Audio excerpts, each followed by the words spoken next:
we pull the plug on the power rankings for the season. I almost didn't do a final one. Why? I almost didn't do it. Well, because this regular season's over. Who cares? All that matters now are the 14 teams that are left. We need but finality. Toyota's paying all this damn money. You got to give them what they ask for. As a nod to our friends at Toyota, in the hopes that I wake up one morning and there's a truck sitting out on my concrete pad, I decided to do one more power ranking. And here we are, presented by our friends at Toyota. No shock at the top. Even though the Ravens and the 49ers lost, it was the JV team. It doesn't matter. Yeah, who cares? We're not trying to win this game. Right. It's number 1 and number 2, the 2 top seeds in the NFC and AFC, with Ravens obviously the 1 seed in the AFC. After that is when it gets interesting. And the Buffalo Bills, who were left for dead, they were done. They were cooked. The fork was stuck in them. They kicked the fork out. And what the fork? They're number 3 when it's all said and done. What the fork? Yeah. I agree with your top 3. I think I'd have it exactly the same way. Now, 4, 5, 6, and 7 are, I mean, it's really close. And it's a great conversation, right? I mean, we're going to see Rams and Lions this weekend. That's going to tell us a lot. We know Lions and Cowboys was a nail-biter, all right? And you know my thoughts on the Browns.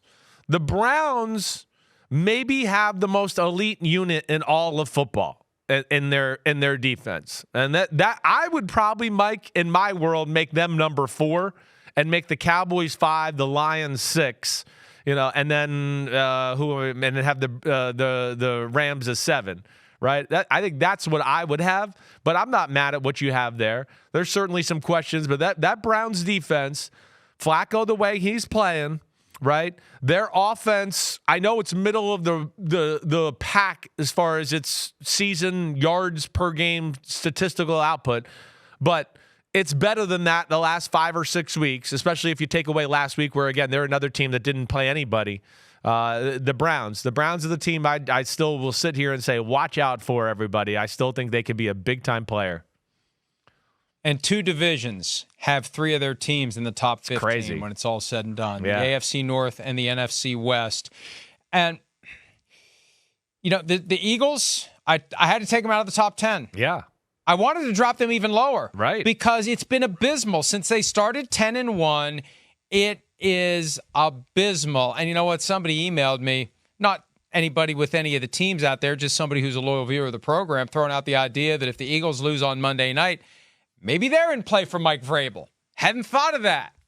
And I'm not saying Nick Sirianni should be fired, but we've seen them invite Doug Peterson to pack his things and leave just 3 years after winning a Super Bowl. And whatever's going on there, it's bad. It feels like they need some sort of a refresh, some sort of a reset. If they lose on Monday night, you never know what's going to happen. And when you have a candidate like Vrabel out there, who knows? But that's another place. The Vrabel mindset and attitude would work so well in Philly. Definitely. Because he just would take no crap. It's like Pittsburgh. He would set the tone. Yeah, right. But you know how the Eagles fans are so aggressive and smart. And I think Vrabel would love that.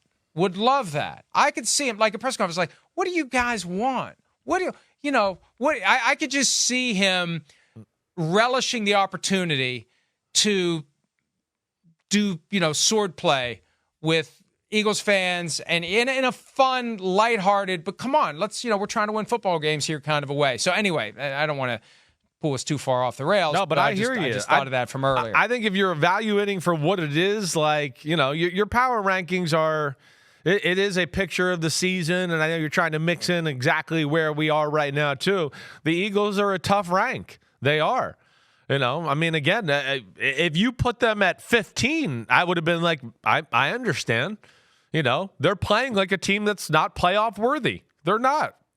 You could certainly sit there and go, the Saints have played better football the last 3 weeks than the Philadelphia Eagles, the last 4 weeks than the Philadelphia Eagles. The Eagles, it's bad. It's not like, it's like, again, dominated by the Arizona Cardinals on their home field. Last week against the Giants, dominated. Not like, oh, man, we got unlucky in some bad breaks. Like, dominated in almost every phase. That's what's crazy. And Yes, it's the most talented team in football. That's what's crazy as well. And here they are going into the game with less than 100% health. It's going to be really interesting. I still don't know who I'm going to pick between them and the Buccaneers. It's a toss-up. I'm still trying to wrap my head around it. Hey, I'm struggling with a lot of these games this weekend, and I've even considered making my picks and then just going ahead and doing the opposite. Wild card round is tough. You could just go with all the home teams and see what happens, but it is tough. It is tough to sift through some of these games. And we do have the top 14 are all the playoff teams. I didn't seriously think about making a non-playoff team in the top 14. The Seahawks and Saints made a late push, but the Buccaneers enough to hold spot number 14. Let's look at the second page before we take our break.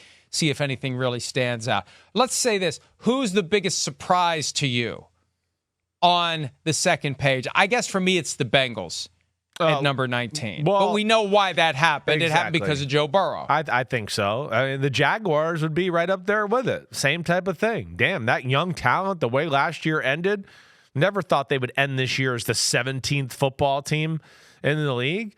I mean, again, even the Chargers, you look at that and go, damn, 29th with some of the players they got there. It's all shocking. It really is. There's some good things to be had. And then, you have the teams where you look at and go, wait, where is their hope? I mean, I look at the 21 Bears and go, watch out next year. I look at the 28 at the Cardinals and go, ooh, yeah, they're 28, but watch out next year. They can dramatically flip their team over, around, whatever you want to say. So be interesting to see how the offseason plays out with some of these teams and how the draft is all laid out this year. The idea of the Patriots at number 30 going into the season would have been hard to comprehend. The Jets at 25, but that's because Aaron Rodgers got injured. We'll see what they do next year. And Rodgers made the comment earlier this week. We had to take a break. He understands everybody's on the hot seat going into 2024, including him. Even though he wants to play 2 or 3 more years, Chris, if it's not good enough next year, everybody's gone with the Jets. Whatever the reason, whatever the excuse, everybody's gone. They're not going to bring Rodgers back for 25. They're not going to bring Robert Saleh back. They're not going to bring Joe Douglas back. The only common link is going to be ownership. Yeah, I could see that, certainly. I mean, gosh, if it doesn't work this year, that team they have, this quarterback, the age he has, right, to go, oh, well, let's roll the dice one more year as the quarterback gets older. And that doesn't make sense. So yeah, I certainly would think this is a big year. It's do or die for that whole regime there. Hi, it's Mike Florio. Thanks for watching PFT on YouTube. Hit subscribe for the latest news and analysis from Pro Football Talk.